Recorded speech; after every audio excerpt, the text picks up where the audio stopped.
Assalamualaikum adik-adik semuanya.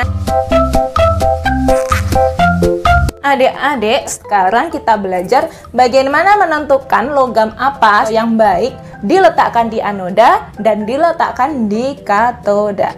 Nah, adik-adik, banyaknya arus listrik yang dihasilkan antara anoda dan katoda dapat ditentukan besarnya dengan menetapkan nilai potensial elektrode. Hanya saja, potensial elektrode suatu logam tidak dapat berdiri sendiri. Maka dari itu harus ada patokan yang bisa digunakan sebagai standar. Nah, menurut perjanjian secara internasional, yang digunakan sebagai patokan ini adalah elektrode hidrogen. Nah, elektrode hidrogen yang digunakan merupakan gas hidrogen murni pada tekanan 1 atmosfer dan suhunya adalah 25 derajat Celcius. Dari sana, perjanjian secara internasional maka dianggap potensial elektrode dari hidrogen adalah 0 volt. Dari sana ditentukan bahwasanya logam-logam yang memiliki potensial elektrode negatif diletakkan di sebelah kiri dari atom hidrogen, dan logam-logam yang memiliki potensial elektrode bernilai positif diletakkan pada kanan hidrogen. Artinya, logam-logam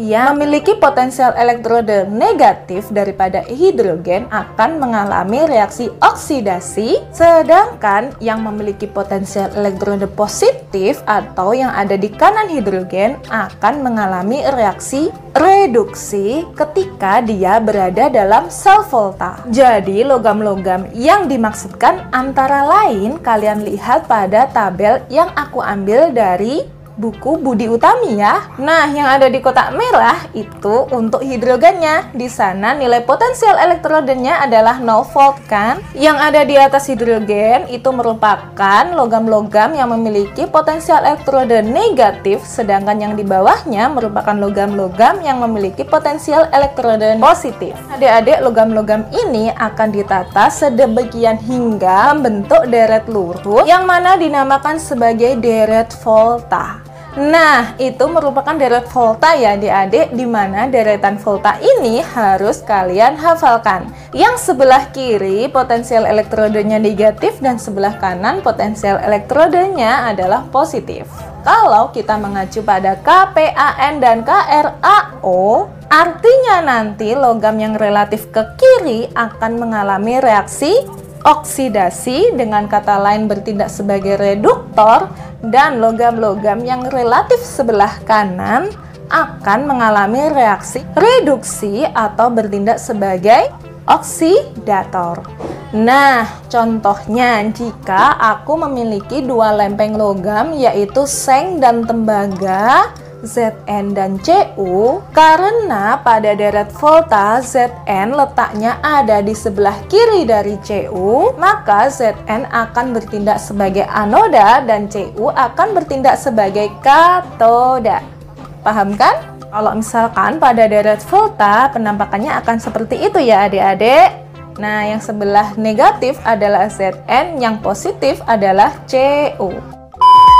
Pada sekarang, giliran kita akan membahas reaksinya bagaimana sih yang terjadi pada sel volta beserta cara menghitung potensial selnya ya. Untuk pembahasan ini aku alihkan ke Zia ya. Oke Kakak, terima kasih buat kesempatannya ya.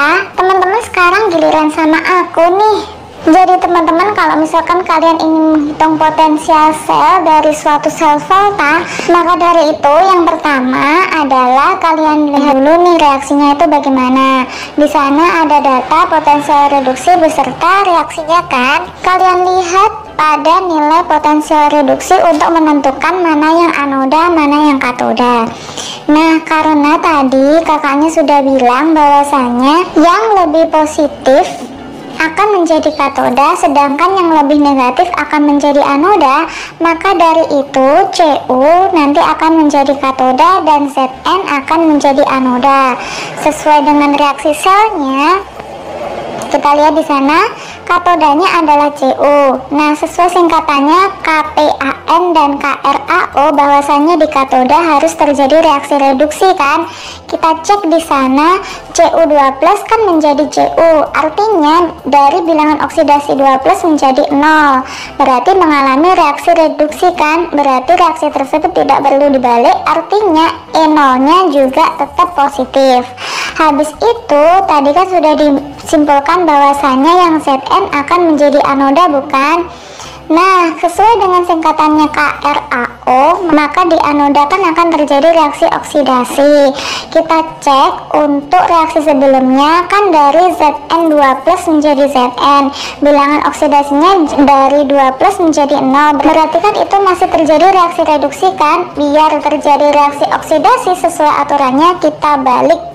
Nah, kalau reaksinya sudah dibalik jadinya Zn menjadi Zn2+, jadinya kan oksidasi, mengalami kenaikan bilangan oksidasi. Kalau misalkan reaksinya dibalik, maka E-selnya juga harus ganti tandanya teman-teman, yang awalnya negatif menjadi positif.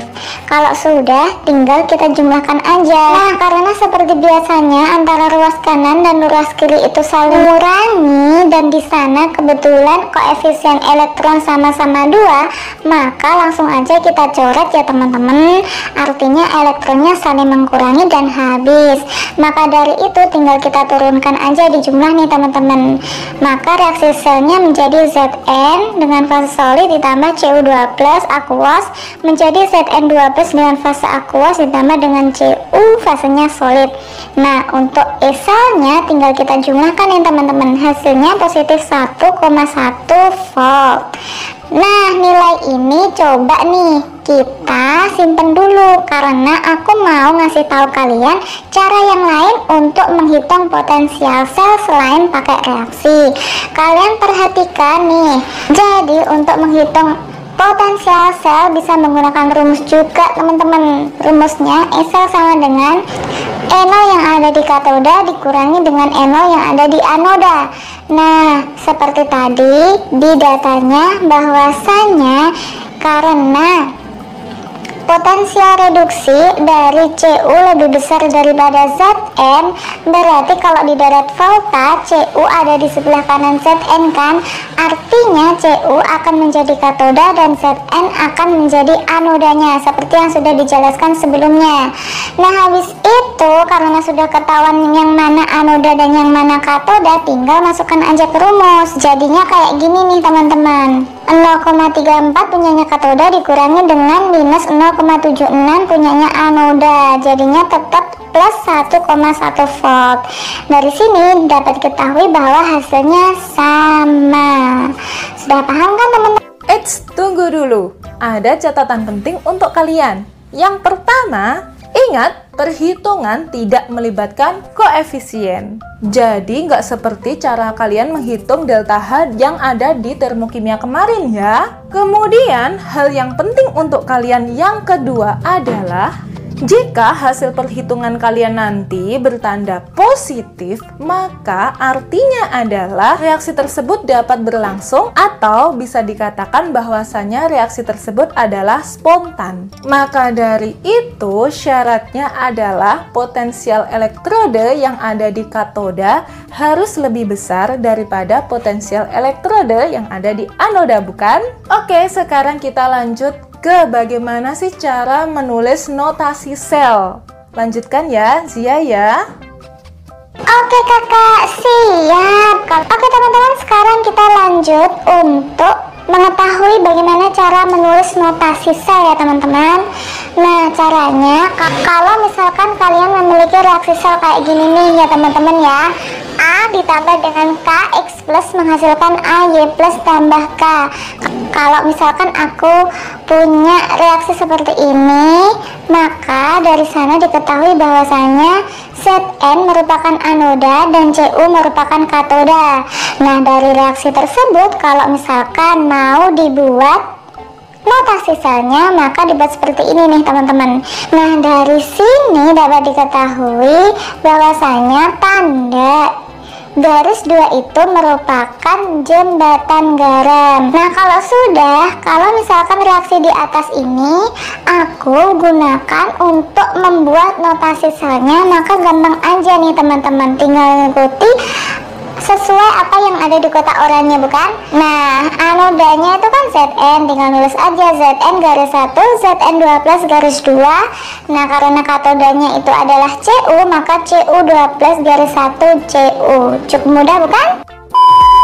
Nah, adik-adik, pada sel volta ini akan berlaku reaksi pendesakan. Reaksi pendesakan itu mengacu pada deret volta juga, di mana logam-logam yang ada di sebelah kiri akan mendesak logam-logam yang ada di sebelah kanan.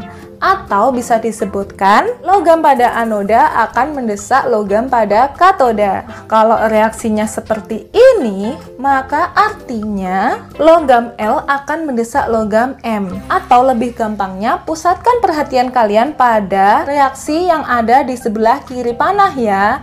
Dari sana dapat disimpulkan bahwasanya logam yang tidak bermuatan akan mendesak logam yang bermuatan. Nah, kalau misalkan kalian masih bingung, ikuti aja apa yang akan dijelaskan oleh Zia ya. Yuk. Nah, teman-teman, balik lagi sama aku ya. Kita belajar tentang reaksi pendesakan. Nah, di sana sudah dicantumkan deret volta ya, teman-teman. Kalau misalkan aku memiliki reaksi seperti ini, untuk mengetahui apakah reaksi tersebut berlangsung atau tidak, kalian lihat yang ada di kiri panah aja, yaitu Mg dan Zn. Nah, tadi kan sudah dibilang sama kakaknya, yang tidak bermuatan itu akan mendesak yang bermuatan. Apakah ini benar? Kita cek pada deret volta. Kalau misalkan Mg harusnya bisa mendesak Zn, berarti Mg harus di sebelah kiri Zn dari deret volta. Kita cek. Ternyata benar ya teman-teman, Mg ada di sebelah kiri Zn, berarti reaksi tersebut terjadi. Untuk reaksi yang kedua, oke, di sana agak beda ya, karena kalian tidak menemukan logam yang bermuatan. Jadi dari sini artinya Ni itu harus mendesak Pb. Kita cek di sana apakah Ni ada di sebelah kirinya Pb pada deret volta. Ternyata benar ya, Ni ada di sebelah kiri Pb. Berarti reaksi tersebut terjadi ya teman-teman. Nah, kalau kalian bingung kenapa sih kok Ni bisa mendesak Pb, jadi gini teman-teman, kan tadi sudah dibilang bahwasannya yang tidak bermuatan akan mendesak yang bermuatan. Pb itu bisa dijadikan bermuatan, caranya kayak gini nih teman-teman. Kalian buat reaksi ionnya dulu kalau kalian bingung. Reaksi ionnya kayak gini nih teman-teman. Nah, dari sana karena ruas kiri dan ruas kanan saling mengurangi, maka NO3 bisa saling dicoret. Maka dari itu akhirnya jadinya reaksinya kayak gini. Kalau sudah kayak gitu sesuai apa yang dibilang kakaknya tadi kan, yang tidak bermuatan dapat mendesak yang bermuatan, Ni mendesak Pb. Lanjut ke contoh berikutnya. Di sana misalkan aku mempunyai suatu reaksi Ni, aku reaksikan dengan Zn2+. Kalau sesuai apa yang kakaknya tadi bilang kan, yang tidak bermuatan mendesak yang bermuatan. Jadi Ni harus bisa mendesak Zn. Artinya Ni seharusnya ada di sebelah kiri Zn pada deret volta. Kita cek, oh ternyata malah Ni yang ada di sebelah kanan Zn. Artinya reaksi ini tidak mungkin berlangsung. Terus selanjutnya, kalau misalkan tidak ada buatannya nih, di sana ada Pb ditambah MnSO4, yang logam kan antara Pb dan Mn. Seperti yang contohnya tadi, berarti seharusnya Pb itu kan mendesak Mn. Berarti seharusnya Pb ada di sebelah kiri Mn pada deret volta. Kita cek di sana, ternyata malah Mn yang ada di sebelah kiri Pb. Artinya dari sana Pb tidak mungkin bisa mendesak Mn. Berarti reaksi tersebut tidak mungkin terjadi. Oke teman-teman nih ada contoh lagi dengan deret volta yang tetap aku pasang di sana ya. Bagaimana mengetahui reaksi pendesakan tersebut terjadi apa enggak kalau misalkan yang dicantumkan adalah notasi sel. Nah, notasi sel kan bentuknya kayak gitu. Yang sebelah kiri adalah punyanya anoda, yang sebelah kanan punyanya katoda, ya kan?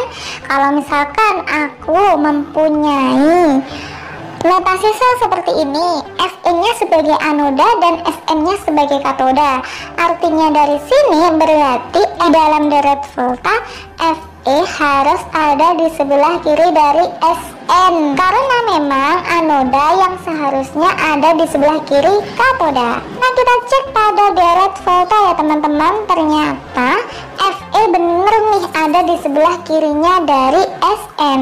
Artinya reaksi tersebut terjadi atau bisa disebut sebagai reaksi spontan. Gimana teman-teman? Cukup mudah kan? Alhamdulillah adik-adik, mengenai sel volta sudah selesai dibahas ya. Semoga ilmu tentang sel volta ini bermanfaat untuk kalian. Akhir kata, wassalamualaikum warahmatullahi wabarakatuh. Dadah. Tunggu next videonya ya.